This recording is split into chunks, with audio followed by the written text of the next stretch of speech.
Olá, meus amigos, muito bom dia. Estamos aqui no primeiro episódio do Executivo no Ar, aqui trazendo aqui uma empresa aqui genuinamente cearense para contar aqui um pouquinho da sua história inspiradora, né? Lembrando que a gente tem nosso encontro marcado toda terça-feira às 8 horas.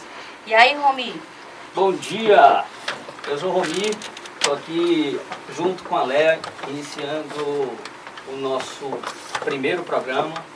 A gente que nasceu há quase 1 ano e meio e agora a gente está estendendo o nosso ambiente de comunicação aqui para o rádio, aqui na AM 860, cidade AM 860. E a gente está muito feliz, né, de começar aqui recebendo aqui o fundador da Frost, o seu filho, para contar um pouco da história, né, quanto inspira, né, e quanta, a gente estava falando, quantas joias cearenses, quantas grandes empresas a gente tem aqui, e eu acho que a gente começa com o pé direito. Muito bem, então vou me apresentar um pouquinho. Meu nome é Léa Pereira, sou mãe de 3 filhos homens, o Jorge, o Júnior e o Davi. Avó de 5, gente, são 5 meninos, então é a mulher dos, né, 5 com 3, 8, o marido 9, casada há 34 anos com o Antônio Luiz, que está aí escutando, né? E aí eu queria saber também quem é tu, Romi. Hoje, atualmente, trabalho na área de desenvolvimento humano e organizacional, estou como superintendente de uma empresa aí, um pouco mais de 18 mil colaboradores aí na área da saúde. E você, quem é você? Eu sou o Romi, pai de 3 filhos, Vinícius, Júlia e Rodrigo, casado há quase 20 anos com a Evineide, que está aqui prestigiando. Hoje eu estou aqui com você, hoje eu estou presidindo o Executive Club, o seu convite, estou muito feliz. E aí, Léo? Então vamos lá, vamos conhecer nossos convidados, né? Começar aqui pelo Edgar, né? Que um jovem aí, sonhador, empreendedor, né? Aqui nos bastidores, o filho dele estava contando aqui pra gente, né? O quanto da inquietude, né? Desse empresário, desse inovador, né? Diz que vai parar com 5 lojas, já vai com mais de, não sei nem quando, perdeu a conta. Porque ele botou aqui 85, mas enquanto ele fala que deve ter uma aí prestes a sair de inauguração. Fala aí, Edgar, um pouquinho, quem é você? Meu nome é Edgar Pedrocchini Júnior, sou paulista, né? Também tenho 3 filhos, né? O Edgar Felipe que está comigo aqui com 23 anos, tenho o Daniel com 15 e a Ana Ruth, a princesa, com 10. Né? Estou muito feliz pelo convite, né? Pela oportunidade de estar começando junto com vocês esse programa. Muito feliz pela lembrança da Frost, né? E de contar a nossa história. E espero que a todos os ouvintes esteja realmente de grande feito, de grande valor, né, a nossa história empreendedora. Muito bem, a gente está aqui também com o filho dele, que também está dentro do negócio, assumiu aí uma diretoria. Fala um pouquinho pra gente, Felipe, quem é você? Bom dia a todos, bom dia Romi, Léa, obrigado pelo convite. Meu nome é Edgar Felipe, tenho feito parte da Frost aí desde quando eu nasci de alguma forma, né? Mas a gente vai ter a oportunidade de contar um pouco mais. Primeiramente, queria agradecer realmente o convite e poder compartilhar a história aqui, principalmente com meu pai, que é um prazer sempre, né? Eu vivi parte da história junto, mas ele viveu toda a história, né? Então, querendo ou não, ele tem muita bagagem, muita coisa para ensinar e espero que os ouvintes também possam aproveitar bastante. Muito bem. E você, Romi? Comigo? Bom, vamos lá. A gente estava aqui nos bastidores, assim, já conversando, entendendo, falando sobre essa veia empreendedora, né? O Felipe falando da veia empreendedora do pai, né? E a gente, nessa conversa sobre ser empreendedor e quão resiliente esse empreendedor precisa ser hoje, né? E aí falando também do tamanho das empresas que estão e que são algumas joias que a gente não conhece, né? A gente vê aí hoje um mercado de varejo muito aquecido, principalmente no varejo. A gente vê os supermercados em evidência. Saiu uma reportagem recente falando aí das nossas empresas aqui batendo 1 bilhão de faturamento. E a Frost é a 5ª maior do país hoje, né? Maior do Nordeste, 5ª maior do país, mas maior do Nordeste. Eu acho que é uma grande surpresa quando a gente consegue enxergar o tamanho do potencial que nós temos aqui indo para o Nordeste, né? Eu queria entender, ou entender se esse mercado de varejo, como tem, e o de supermercado está acompanhando, como é que é para vocês essa concorrência, pensando nos grandes, né? Nós estamos no Nordeste, estamos descendo, ali se espalhando num processo de expansão e essa concorrência aí com... Hoje assim, os maiores players perderam muito share de mercado, né? De 2000 para cá, se você for avaliar, eles decaem bastante, né? Junto com justamente pela regionalidade de cada estado, né? O Brasil é muito grande, os estados são muito grandes e acaba que cada regional, cada estado tem a sua empresa florescendo e comendo o grande de mercado que é nacional, mas naquela região. Então, hoje, os principais players de mercado, que são fora, né, não são nem nacionais, perdem para a maioria dos regionais nos estados. Como eles estão em todos os estados, eles são os maiores ainda, realmente, mas aqui no Nordeste, por exemplo, hoje a gente tem 25% de share de mercado, né? Então, a cada 10 potes, 25 são vendidos da Frost, mesmo a gente não estando em todos os estados ainda no Nordeste.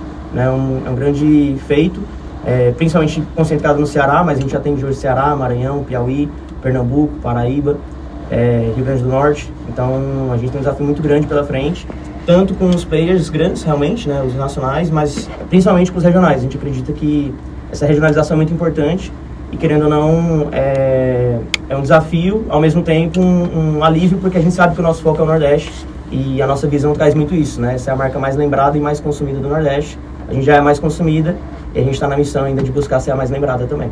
Bacana. Você entende que qual é o porquê que isso acontece, tem acontecido, né? As empresas regionais tão fortes perante as nacionais, essas maiores, como você acabou de dar exemplo aí, está ganhando share no mercado, a proximidade, é conhecer o consumidor na ponta, né? Entender no detalhe, atendimento. O que você consegue falar dessa grande diferença? Olha só, a proximidade é muito importante, porque no nosso caso é muito serviço, então a gente entende o nosso consumidor, entende o nosso revendedor, então a gente está muito perto, é uma facilidade que nós temos, coisa que os outros players nacionais não têm, né? E também tem a situação regional, né? Os sabores, né? Por exemplo, os players nacionais não tem castanha, não tem tapioca, não tem cajá, não tem graviola. E esse mix não tem o pamonha, só a Frost tem. Então, assim, isso faz uma diferença muito grande, entendeu? A comunicação com o público nordestino, isso faz realmente muita diferença. Deixa eu começar pela aquisição aí em 2002. O que foi que te motivou a adquirir a Frost, né? Como foi essa paixão pelo picolé, pelo sorvete em si, como é que nasceu isso? Olha só, eu entrei no sorvete por acaso, tá? Sempre revendia picolé, mas nunca pensei em ter um fabricante de picolé. Então fazia isso no final de semana para ganhar um dinheirinho, né? Para comprar uns doces, para soltar os picolé de graça. E em 2000, né, minha mãe abriu uma sorveteria. Ela tinha um prédio alugado, o inquilino saiu e ela continuou com o negócio. E nisso eu fui tocar o negócio junto com a minha mãe, né? Eu estava no segundo ano da faculdade, né? E comecei a tocar esse negócio. E o negócio foi crescendo, eu me formei. Quando me formei eu já estava com 2 sorveterias, né? Eu formei em engenharia elétrica e eu realmente continuei trabalhando no sorvete. Só que em São Paulo, apesar que eu estava no interior de São Paulo, em Sertãozinho e Barreto, perto de Ribeirão Preto, chegava no inverno, eu ficava muito ansioso pela queda das vendas. Então a venda caía 90%. E eu ficava muito incomodado e procurando algo para fazer. Então eu comecei a vender Herbalife no inverno, depois esquentava, eu parava. Aí eu comecei a vender loja de 99, tive 5 lojas de 99. Aí esquentava, eu voltava para o sorvete, né? Aí depois eu tinha loja de R$1, tive 5 lojas de R$1. Esquentava, eu ia para o sorvete. E eu gostava muito de praia. Só que eu estava a 350 km da praia. E eu falei assim, um dia eu quero morar na praia, né? E E eu também preciso de um lugar quente, porque todo inverno eu fico com esse negócio de querer fazer outra coisa. E em 2002, né, um amigo meu que vendia máquina, que era fabricante lá em Sertãozinho, comprava uma máquina dele. Ele falou assim, ó, o Ceará é um mercado aberto, eu fui lá, não tem nenhum sorveteiro grande, é uma grande oportunidade. E foi quando nós viemos para cá.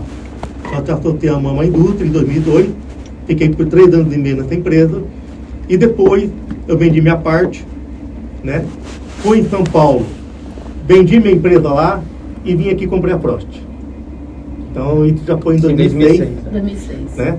Então eu estou segundo dono da Frost. A Frost foi inaugurada em 90, né?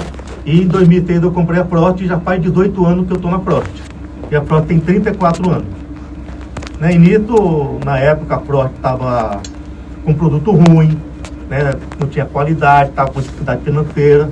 E como eu já tinha toda essa experiência de São Paulo, e já conhecia o mercado aqui no Ceará, então quando eu conheci os concorrentes, eu sabia o que tinha que fazer. Então, a primeira coisa foi melhorar a qualidade do produto, né? Mudar a embalagem, né? E assim, a Frost antigamente era azul e vermelho. E estava queimado tanto que eu falei, vou fazer uma coisa diferente, coisa que ninguém faz. Eu coloquei um verde no lugar do vermelho. E o pessoal pensou, não tem nada a ver com sorvete verde, não tem nada a ver. Mas, cara, eu tenho que chocar. E assim, como eu te falei, eu sou paulista, eu sou corintiano. E eu não tinha nenhum nada verde, nenhum camisa, nada verde.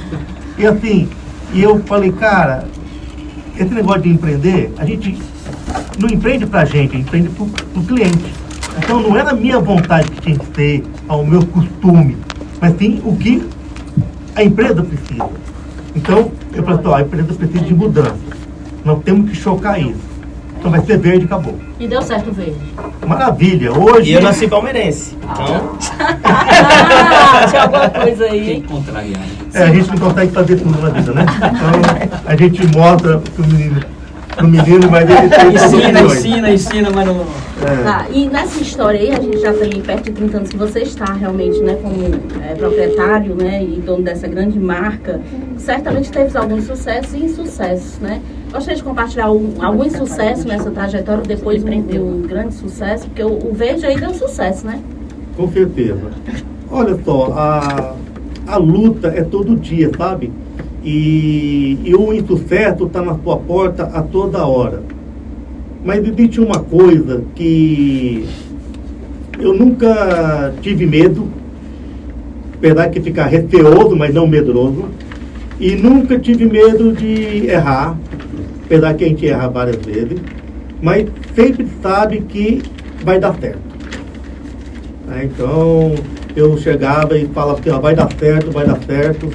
Né? Até na pandemia teve aquela palavra do pessoal, e vai dar certo os caminhões, eu já falava isso mais de 10 anos atrás. Né? Então, assim, muito confiante. Os erros, a gente tem muito, sabe? Muito menos erro, mas a coisa de errar é saber consertar e voltar atrás. Eu errei, esse não foi o momento correto, existe um momento certo para fazer isso e eu fiz na hora errada. Então, acho que normalmente o momento, aquilo vai dar certo, mas não aquele momento. Então, a gente tem que ter reconhecimento com isso, até perante a equipe, tá? Falar perante a equipe, isso aqui não está dando certo, vamos mudar isso, vamos só pegar essa parte que ficou boa. Então, eu acho que o reconhecimento do erro é muito importante. A humildade, né? Exatamente. Falando um pouco sobre, você falou do crescimento, né, de tentar, e aí eu fico pensando sobre a questão do portfólio, né? Eu sou cliente, passei a comprar, uma coisa que me surpreendeu, né, numa saída do supermercado, é que tem polpa, né? E eu acho que está conectado com a matéria-prima também, né, do produto. Como é que funciona, assim, como é que é para vocês esse mix, né, vindo também com o modelo de expansão, né? Essa tentativa de mix, de encontrar, por exemplo, pamonha, que tem, e somente a Frost tem pamonha. testar esse tipo de produto? Como é que imagina um empreendedor que está aqui escutando e que está pensando, imaginando fazer um tipo de sorvete, seja caseiro na sua região, ou enfim. E como é que funciona para vocês essa parte de criatividade e de... Acho que vocês têm gelo, né? E tem polpa, além do sorvete e do picolé, né? Eu vou pedir para o Felipe falar sobre o pamonha, porque eu tomei a decisão de erro, que muitas vezes é um erro que depois vira um acerto, tá? Então, antigamente o pamonha era milho, tá? Então o Felipe vai contar essa parte para você. Assim, até aproveitando, Romi, para falar para o ouvinte, né? Tem um negócio que chama MVP, que é o mínimo produto viável, né? Eu acho que para qualquer um, seja... Porque hoje a gente está num modelo bem diferente, né? Como meu pai falou, antes, ele, nesse caso que eu vou contar essa história do milho, era ele que tomava as decisões, era ele, não, põe um pouquinho mais de açúcar. Não, porque o cearense gosta de açúcar, pode botar um pouquinho mais de açúcar. Não, tira não sei o que, faz não sei o que lá e tal. E aí ele dava o pitaco dele, que logicamente tem uma experiência muito vasta, mas ao mesmo tempo era muito no feeling, né? Muito no sentimento, muito no que ele acreditava que era o ideal, né? E hoje já mudou muito. Hoje a gente tem um comitê de P&D dentro da empresa, então tem várias aprovações, tem vários passos, tem teste cego, tem uma série de iniciativas que a gente desenvolve, tanto para gerar mais inovação, novas ideias, quanto também para testar, validar produto, rever todo o portfólio e tal, como meu pai falou também no começo, né? Ele teve que fazer isso lá na Frost quando ele comprou, de repaginar toda a Frost. Só que a gente tem que fazer isso todo ano, né? Porque todo ano tem lançamento, todo ano tem que sair algum, todo ano tem que fazer alguma coisa. Então, isso é tratado hoje internamente por um P&D. Mas aí, voltando à história ao milho, é uma história muito bacana que a gente chama de case do milho lá, né? Então, basicamente foi o seguinte, a gente tinha, na época, acho que umas 4, 5 lojas, né, pai? Uhum.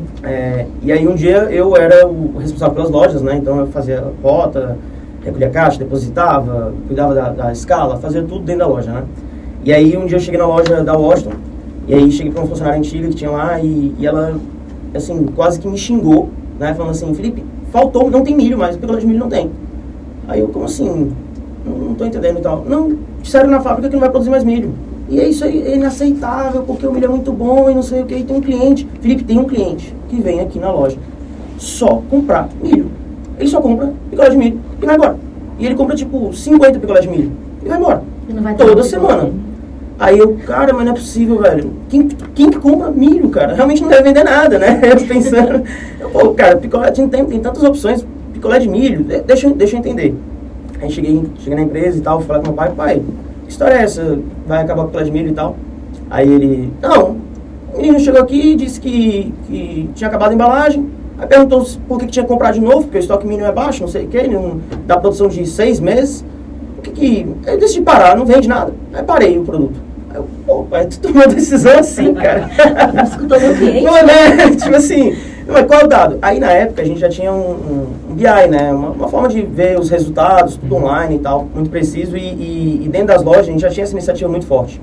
E aí a gente começou a entender que a Frost de antes das lojas era uma Frost que atendia o B2B, né? Então, querendo ou não, ela não estava tão próxima do cliente. Ela não via tanto o cliente, ela ouvia o comprador. O comprador que falava, cara, esse produto sai bem, esse produto sai mal e tal. E não o consumidor final que está lá escolhendo na gôndola, né? E com a loja não, com a loja todos os SKUs, todos os produtos estavam expostos lá e o cliente escolhia o que ele queria. Então ele pegava lá e a gente depois pegava esse dado de que ele quis, né? E aí eu fui comparar a proporção do dado da loja com o dado de toda a empresa. Porque na época a loja era irrelevante frente a toda a empresa, né? Tinham 4, 5 lojas.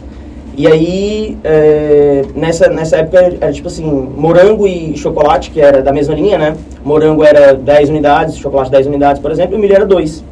Né? Isso na proporção total da empresa. E na loja, era 10 para 4. E aí eu, cara, além de estar o dobro a proporção, ou seja, na verdade, o meu vendedor não tem espaço no freezer para ele colocar o milho. Esse é um dos problemas de por que não vende milho. Porque, na verdade, o consumidor quer 2 vezes mais. Só que no freezer não tem. Porque não cabe chocolate, morango, milho, não sei o que. E aí acaba que o vendedor fala assim, o que vende mais, chocolate, morango ou milho? Chocolate, morango. Não, o senhor não quer milho, quer comprar chocolate, morango. E realmente ele vende mais, mas, né? E aí eu cheguei pro meu pai, né, nessa época, eu falei assim, pai, cara, realmente vende pouco milho, né? Mas assim, pô, se a gente tá pensando em ter 30 lojas, a gente vai multiplicar esse volume de 4 por 5, né? 5, 6 vezes. e vai ser o volume do morango anterior. Então vai ser bom esse produto, não vai ser ruim mais o volume, né? Fora que, é por isso que não vende, expliquei tudo pra ele. E aí ele, pô, verdade, faz sentido e tal, mas já acabou a embalagem, não vamos fazer mais nada. E aí foi bem na época que a gente estava casando no comitê de P&D de desenvolver essa linha novamente. E aí a gente retrofitou, entre aspas, o milho, né, e lançou o pamonha, que além de ser um nome muito mais apelativo, uma nova fórmula muito mais top, assim, incrivelmente melhor. A gente lançou numa categoria até acima, né, com preço um pouco acima também, com uma margem até melhor, ou seja, arriscando ainda mais. E, cara, é um sucesso e virou de um fracasso, se tornou um case muito bacana, porque a partir daí, o case não é legal do pamonha em si, não é só o picolé que é legal, mas é porque a partir dessa ideia, desse case, a gente entendeu que a gente devia parar de olhar para os dados anteriores. A gente deveria começar a olhar para os dados das lojas e não do todo, entendeu? Uma nova forma de ver, né? Exatamente. Então, a partir daí, a gente começou a direcionar o comitê de P&D em todas as visões que a gente tinha estratégicas para justamente enxergar o que o cliente queria na ponta e não no meio, no intervalo, né? Então, a gente virou não só um case de produto, mas um case de ação e de melhoria interna, porque a partir daí a gente começou a convencer meu pai de, pô, pai, tu é bom pra caramba, mas tu tem que ensinar a galera a degustar sorvete, tu tem que explicar o porquê que tá bom, porquê que não tá ruim, porquê que assim, aquilo lá e tal, e tudo isso começou a nascer, a gente não, lógico, isso faz o quê? 7 anos, talvez, 6, 7 anos, mas a gente começou a entender que isso existia e como que ia ser os próximos passos a partir desse momento, desse case, entendeu? Excelente. Esse é um excelente case, né? Para quem gosta do picolé de milho, de pamonha, melhor. Que agora é pamonha. Agora é pamonha. A gente vai fazer uma pausa. Dentro do nosso programa, a gente vai apresentar aqui um quadro que chama Marca Imagem. Né? Uma das nossas diretoras do Executive Club, que é a Mônica Vieira e a Valesca Viana. Hoje a Valesca vai falar aqui um pouquinho. Toda semana a gente vai ter aqui uma pausa, né, onde ela vai trazer aqui dicas, orientações, sugestões nesse sentido, né? Então a gente vai passar aqui, dar a voz aqui um pouquinho à Valesca. Olá, bem-vindos ao nosso quadro semanal Marca e Imagem, onde vamos oferecer dicas valiosas para ajudá-lo a desenvolver sua marca pessoal, além de aprimorar sua imagem profissional. Esse quadro será dividido por mim, Valesca Viana, consultora de imagem e visagista, e Mônica Vieira, especialista em marca pessoal. E hoje eu estou muito empolgada em compartilhar insights poderosos que o ajudarão a se destacar em qualquer cenário. Estão preparados para mergulhar no mundo do personal branding e imagem profissional? Então vamos lá. O primeiro passo é a definição de sua marca. Entender seu segmento e o que deseja comunicar. Não só nas mídias, mas definir seu objetivo de imagem. Porque, afinal de contas, nos comunicamos de maneira verbal e não verbal. E nossa imagem conta muito. Eu sempre digo para os meus clientes, imagem é valor. Valorize a sua.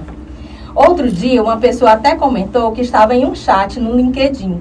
Mas ao se deparar com a foto do interlocutor, perdeu a conexão, porque a imagem não correspondia ao discurso. E isso gerou uma certa descredibilidade e uma insegurança em continuar com o contato. E aí, o que fazer para que isso não aconteça? Realize uma autoavaliação honesta. Minha imagem está alinhada com o meu discurso? E a minha formação? Pense nas características que gostaria que fossem associadas a você.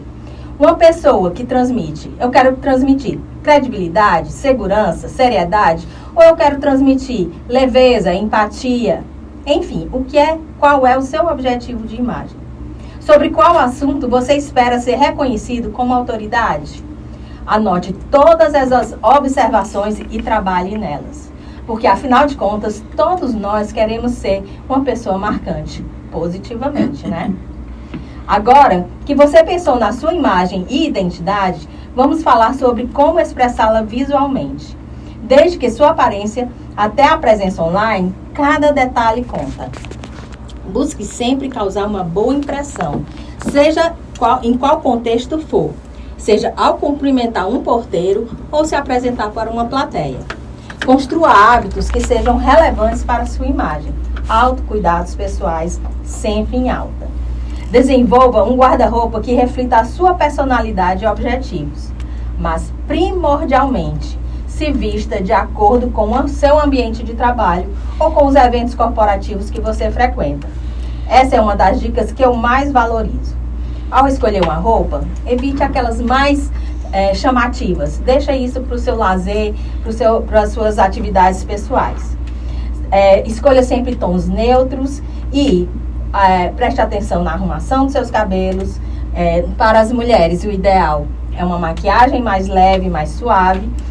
Cuidado com, isso serve para homens e mulheres, o excesso de perfume, para não incomodar seus colegas. E para os homens, manter sempre o cuidado com barba é fundamental. Como trabalhamos com o visagismo, que é o estudo do rosto, entendemos que esse rosto é a sede da nossa identidade. Vocês sabiam que no nosso rosto detém 80% da nossa comunicação? A expressão facial deve transmitir confiança e segurança. Dessa maneira, uma dica que dou é adotar sempre um sorriso sincero e franco. Olhar nos olhos durante o seu contato com o seu potencial cliente e procurar sempre manter a calma e demonstrar atenção ao seu interlocutor. É isso, pessoal. Espero que tenham encontrado em nossas dicas úteis para desenvolver sua marca pessoal e aprimorar sua imagem profissional. Lembre-se, sua marca pessoal é única e valiosa.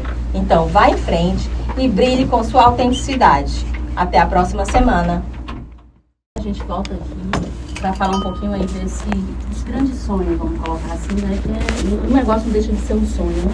E cada realização, eu diria que é uma conquista, é uma materialização dele. Mas como você falou, né, mencionou que a sua veia empreendedora vem muito da tua mãe, né? Colocou lá a primeira lojinha lá, e aí você ficou intercalando no negócio entre verão e inverno. Mas qual foi a decisão mais desafiadora que você teve que tomar como líder da Frost? E como os valores que aprendeu com ela influenciaram nessas decisões? Pronto, a minha mãe até hoje é sócia da empresa, né? Então, de certo ponto, eu tinha muitas ideias empreendedoras e minha mãe seria o banco, né? Ela que financiava as minhas ideias. E normalmente eu nunca decepcionei, né? Eu falo, mãe, olha, se me der R$1.000, esse negócio aqui vai te pagar em 12 meses. E em 5 meses eu já dava o resultado para ela e ela pagava ela e refinanciava de novo outras ideias, né? E eu comprei uma máquina uma vez, eu fiquei devendo ela de 2 anos a máquina, né? Então assim, porque eu tava na ansiedade de fazer o negócio crescer, né? E o negócio estava crescendo, ela sabia disso, né? E daí acabei pagando ela, né? Devolvendo dinheiro, né? E isso nunca veio nada de graça, né? Então, até a minha atitude com meu filho é sempre isso, né? Ó, eu ensino ele a fazer, mas não dou nada de graça. Sempre tem um retorno. O Felipe tem uma experiência muito boa do Marujinho, né? Quando ele fez na escola, depois, se der tempo, ele pode contar. Então, a minha mãe sempre foi uma apoiadora, né? A família sempre teve presente no negócio, né? Então, a mãe do Felipe é sócia da empresa, né? A minha esposa atual já trabalhou 15 anos na parte da qualidade na empresa. Então, a gente... E agora nós estamos profissionalizando a empresa. Então, de certo ponto, né? A gente está vendo novos caminhos. E um desafio que ocorreu, né? São 2 desafios, né? Primeiro foi largar tudo lá em Sertãozinho para vir aventurar no Nordeste. Eu não conhecia ninguém aqui, né? Eu entrei numa sociedade sem conhecer o sócio, né? Conheci o sócio na semana. Conhecer só o produto? Só produto, né? E vim aqui para apertar a mão dele e fechar a sociedade. E fazer isso tem que ter dinheiro, né? Então eu fechei uma sociedade em março de 2002. No dia 12 de maio eu estava viajando para cá.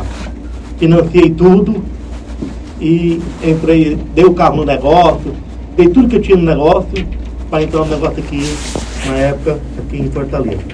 Então, assim, esse foi um desafio muito grande.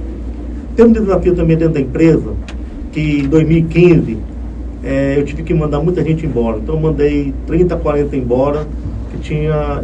Eu acho que eu mandei bons e ruins, sabe? Porque eu não sabia quem eu podia contar. Porque tinha uma quadrilha dentro da empresa e eu não sabia quem certo, quem que era o joio e quem que era o trigo. Então eu tive que tomar essa atitude. E foi um momento muito difícil da minha vida, que eu fiquei 72 horas acordado, né? E E assim, porque estava um caos. Os carros pararam, rapaz, era uma complicação extrema, né? E eu tinha que olhar tudo. E a Frost é uma empresa muito grande hoje, né? Nós temos quase 800 funcionários. E assim, eu já não conheço todo mundo mais, né? São mais de 70 carros que estão fazendo entrega nesse momento agora em algum cliente, né? São mais de 5 mil clientes cadastrados que estão revendendo nossos produtos, né? Na linha Marujinho tem muitos empreendedores, né, que dependem da Marujinho para sustentar suas famílias, né? Então são muitos distribuidores, né, que saem na rua vendendo, tipo doceiro, com carrinho. Então, e a gente faz isso em todo o estado do Ceará, principalmente, a Marujinho. Então, assim, muita responsabilidade em cada decisão nossa. E isso está na minha voz, na minha palavra, né? Então, a gente se preocupa muito com isso, né? De eternizar os próximos anos da Frost, né? Então, a Frost tem 34 anos, e como que nós vamos sobreviver mais 34 anos? Como que nós vamos ser daqui a 68 anos? Então, isso está entrando nova geração. Então, o Felipe aqui está na administração da empresa, né, como diretor executivo, e muitas coisas que eu não fiz, ele está fazendo agora. Então, é uma nova fase, é um novo momento, né? Igual o Blend que ele falou, mudou a logomarca, agora é tudo verde, né? Porque antigamente eu tirei só o vermelho, que eu tirei azul e vermelho. Agora é tudo verde. Então, assim, e as coisas têm dado certo, né? A gente tem estudado bastante, lido bastante, né? Eu viajo muito para conhecer outros lugares, outros plays de negócio. Então, hoje a minha função é essa, conhecer plays de negócio para que a gente possa aprender mais, né? A gente não sabe tudo ainda. Então, o mundo está mudando muito. Essa é a grande certeza que a gente tem, que as coisas vão ser diferentes a cada dia. Então, a gente tem que estar trabalhando cada vez mais para isso. Interessante. Eu lembro de uma entrevista do Abílio Diniz falando sobre isso, né? Sobre ele conhecer, né? Viajava bastante também para conhecer como é que funcionava, ele trazia muitas ideias vindo de fora para implantar no Congresso Nacional. E aí, esse plano de expansão, os próximos 34 anos, né? Como é que vocês... a última número que eu tinha estava hiper defasado, né? E tem um ano, eu acho, 62, 63 lojas, talvez, a última informação Oficial, né? Pública. E agora eu já descobri que tem mais de 80. Né? E saindo do estado, né, Rominho? Tem outros estados aí. Como é que está esse plano de expansão aí? E aí o Felipe liderando, né? Agora que entendeu uma diretoria executiva agora, como é que está esse plano da próxima 34, pensando no próximo ano, né? Porque tem uma meta de 15 que vira 20, né? Vira 30. Romi, assim, 34 anos é difícil, né? Assim, a gente nunca, acredito que meu pai nunca pensou que a Frost ia chegar onde chegou, né? E a gente sempre comenta internamente, né, que quando a gente está agora, a gente olha e fala assim, caraca, tem muita coisa para fazer ainda. É surreal, quantidade de oportunidade, quantidade de coisa para fazer. Mas assim, hoje a Frost tem 85 lojas, né? A gente tem vários canais de venda, então, como a gente falou, a gente tem o autosserviço, né, que é o supermercado, tem o varejo, restaurante, padaria, comércios, enfim. Tem o Atacadão do Marujo, que são revendedores que a gente atende direto em casa, né? Normalmente mãe de família, né? Uma dona de casa que tem uns meninos lá na rua que quer pedir geladinho, aí vai, Marujinho, tem Marujinho, ela vai lá e já deixa lá os Marujinhos para ela vender. Então a gente também atende muita gente assim. Por isso que é muito importante, né, do ponto de vista social mesmo, pra gente, a Marujinho. A gente tem um canal de polpa, como você bem disse também, né? A gente está nesse mercado novo, mercado de 1 ano e meio que a gente entrou, que é um mercado do tamanho do sorvete, né, que a gente ainda tem muito a crescer. Temos açaí também. Hoje a Frost também é a quarta empresa maior de açaí, dentro dos supermercados também. Então a gente tem açaí 3.6 em balde, tem açaí batido para açaiterias, tem creme de ninho, creme de cupuaçu para açaiterias, tem a parte toda de pote também, sem açúcar, enfim, tem várias coisas, com banana, enfim. E assim, quando eu comecei esse negócio das lojas, eu achava muito surreal chegar em 30 lojas, assim, totalmente surreal, assim, absurdo. E quando eu cheguei em 30 foi um pulo, né, porque a gente abriu muito rápido, abri muitas lojas na pandemia, eu fiz umas 6 inaugurações de porta fechada, com uma portinha assim, cardápio pra fora, e a galera indo lá na pandemia e no iFood, e não podia entrar, e ficava aquele climão, porque tinha dia que podia, aquela loucura que todo mundo viveu, né, e infelizmente a gente literalmente inaugurava com uns balão pra fora, e dizemos, estão abertos. E a gente abriu várias lojas nesse sentido, assim, porque eu peguei muita oportunidade de ponto na pandemia, muito. Então na época era muito surreal mesmo chegar em 30 lojas, e aí eu desenhei um projeto para 100 lojas na época. E aí nesse projeto eu apresentei para o meu pai na época, e assim, eu envolvia vários estados nesses 100 lojas, vários. E quando a gente chegou em 30, que para mim era surreal, eu percebi que isso que eu fiz não valia de nada, porque essas 100 lojas eu tinha projetado para 8 estados e, tipo, dava para fazer em 3, fácil.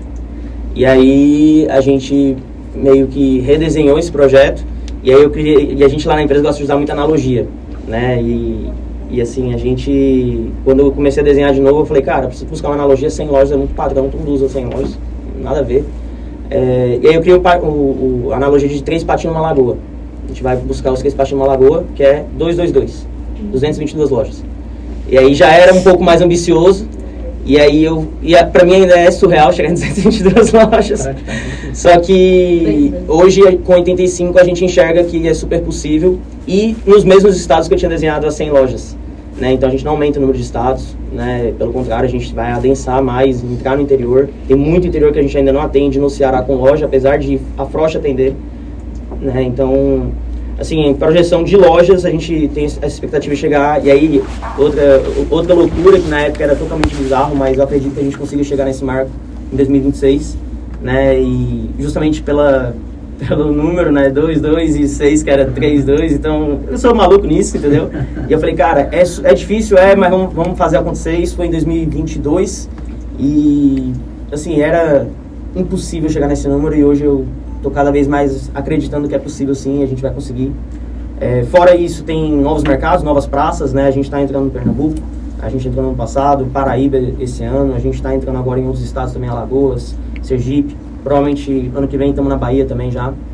Então, assim, é um desafio muito grande, porque hoje, dentro da nossa estrutura, não é só vender, não é por representante comercial, existe toda uma estrutura de back-office por trás, né? Então, a gente tem a logística, tem a parte administrativa de lá, tem a parte toda da filial em si, tem a parte da distribuição, tem toda a parte de freezer, que a gente vai aumentar a cliência, então tem que disponibilizar o freezer incomodado, tem no caso da loja, tem abertura de loja, busca do sócio operador, enfim, tem uma série de questões para se resolver, tanto quando é novas áreas, quanto principalmente novos estados, que aí envolve questão tributária, enfim, vários detalhes que fazem a nossa vida ser uma loucura, justamente por ser várias, a gente chama de petecas, né? Tem várias petecas no ar caindo, a gente tem que tentar dar conta de pegar umas, construir um trampolim para uma que cai não cai no chão e ficar brincando ali e tal. Então, assim, a gente tem muito desafio para correr, e a certeza que a gente tem é que é só o começo. Sempre falo isso, né? A gente tem, de fato, a Frost é muito grande, muito grande. Realmente, a gente cresceu muito nos últimos anos, a gente tem uma história incrível, meu pai participou de quase toda, né? Mas a história dele também é incrível, antes Frost também. E o nosso desafio, cara, é dizer que é só o começo mesmo, porque Porque a gente sabe que tem muito a se construir, muito a se fazer, e que isso gera oportunidade para muita gente, tanto para consumidores, clientes, quanto para as pessoas internas que trabalham com a gente, né? Porque todo mundo tem um anseio de crescimento e faz parte de toda a estrutura do time, e todo mundo tem essa ciência, é muito importante para a gente. Essa expansão em lojas próprias, ou eu vi que você falou de sócio-operador. Uhum. Como é que está funcionando esse modelo? Boa. Para dobrar praticamente, triplicar o tamanho atual. Boa, exatamente assim, nosso modelo é um modelo sócio-operador, não é franquia. A gente tem, das 85 lojas, a gente tem 80 lojas próprias. Todas essas lojas que foram construídas foram próprias. O modelo apresentou no ano passado, na verdade, no finalzinho do ano passado. Então, é um modelo similar a alguns outros que existem, mas não é de franquia, onde tem uma rota, né? Justamente quando, na verdade, tudo veio desse projeto, né? Quando eu fiz as 222 lojas, eu pensei, como é que eu vou cuidar de 222 lojas? é surreal. E aí eu comecei, cara, não vai dar, ai, franquia não é. Só que a gente sempre teve alguns cases, meu pai tem um passado com relação à franquia, que a gente falou assim, cara, a gente prefere não fazer o arrasta pra cima. A gente prefere não vender algo que pode dar, não necessariamente ruim, mas que existe um risco e que, de certa forma, muitos, inclusive os ouvintes, podem ter histórias parecidas no sentido de putz, saquei meu FGTS, acreditei no meu sonho de eu empreender e tal, e não deu certo, né? Então, a gente sempre entendeu, porque a gente sabe que tem algumas lojas que pode dar errado, e que no todo dá muito certo. Então, um dos modelos que a gente desenvolveu foi exatamente isso de rota. Então, a gente não... O sócio operador, ele, lógico, ele entra com dinheiro também, né? Mas ele não consegue entrar em uma loja só. Ele entra numa rota de 10 a 15 lojas, tanto para que a gestão seja matricial com a fábrica, quanto do ponto de vista de negócio mesmo. A gente acredita que uma rota seja boa para a operação, porque a operação é simples, a gente consegue fazer várias outras coisas que dentro do nosso modelo faz sentido. E isso é uma coisa nova, a gente está esse ano alcançando justamente nesses novos estados, nessas novas operações, para que a gente consiga expandir de forma ainda mais acelerada. Vocês buscam esses sócios ou existe algum outro modelo que vocês fazem de captação pode ser que a gente encontre um ouvinte aqui interessado no interior onde vocês não estão hoje. Perfeito. Querendo empreender e levar a loja para lá. É um modelo de muita luta nossa, assim, no final do dia, porque querendo ou não, a gente segue, um funil, né? Então, a gente primeiro fala sobre o quem, né? Quem é a pessoa. Para mim não interessa se o cara tem dinheiro, se, eu sou muito bom e tal. Não, beleza, mas é que nem meu pai falou, conheci o cara no final de semana, né? Não vai ser assim, não tem como ser assim mais. Então, a gente primeiro busca o quem, depois o onde, porque pra gente é muito relevante o onde essa pessoa está, porque eu não conheço a Bahia, eu não conheço, eu vou ter que estudar muito, andar muito, fazer muita rota para conhecer e ter know-how de onde eu tô pisando, né? E é por isso que pra mim, se o cara vai abrir loja na Bahia, ele tem que ser de lá. Né? Ele tem que conhecer lá, não faz sentido não ser isso, não tem vontade pra mim, né? Então, primeiro o quem, depois o onde, depois o como. Então, dentro do que a gente faz, é um modelo difícil, porque de fato a franquia se arrasta pra cima e faz venda fácil, você pega a taxa de franquia, faz aquela coisa toda, mas a gente escolheu o caminho mais difícil, tendo em vista que a gente acredita ser o caminho mais perene, ser o caminho mais certo e o caminho mais perene, e nesse sentido, pode entrar em contato se tiver algum ouvinte e tal, mas é algo muito restrito realmente. Não que seja algo que a gente não chegue pessoas de fora, mas a gente acaba buscando também e tendo um tato também e captando essas pessoas de fato. Perfeitamente. Aí eu vou perguntar depois para você, tá? A gente sabe que a gente fala de diversidade, né? Uhum. E tem também as gerações, e o mindset de cada geração tem seu aprendizado, né? E aí eu queria perguntar para você, Felipe, como é trabalhar com seu pai, que é o Dr. Edgar, e quais os aprendizados aí? Vários. Léa, assim, trabalhar com meu pai, no começo, eu sempre trabalhei com meu pai, certo? Tipo, desde pequeno eu tô na empresa, meu pai falou sobre marujinho, ele me incentivava a vender marujinho na escola, né, e assim eu fiz. E assim, a gente trabalha muito bem, a gente se dá super bem. Lógico que tem muitas brigas, arranca-rabo, às vezes tem, claro que tem, não tem como negar. Mas a gente se respeita demais, a gente, diversas vezes a gente sai bravo um com o outro, e na hora que a gente sai, a gente, valeu, tchau, Deus abençoe, e a gente não tem esse negócio de separar a família lá dentro da empresa, tipo assim, você chama de Edgar Júnior e você é não é filho não, é Felipe, não existe isso, eu chamo de papai no meio da reunião, é uma relação muito tranquila com relação a isso, né? E querendo ou não, é muito gratificante poder fazer parte disso, porque querendo ou não, muitas pessoas gostariam de ter essa oportunidade que eu tenho, né? E eu aprendo demais por também entender essa oportunidade, né? Então, desde pequeno, eu sempre fui muito chato de perguntar muito. Então, desde pequeno, quando eu trabalhava com meu pai, ele me levava e buscava, né? E eu, papai, por que isso e aquilo? Por que funciona assim?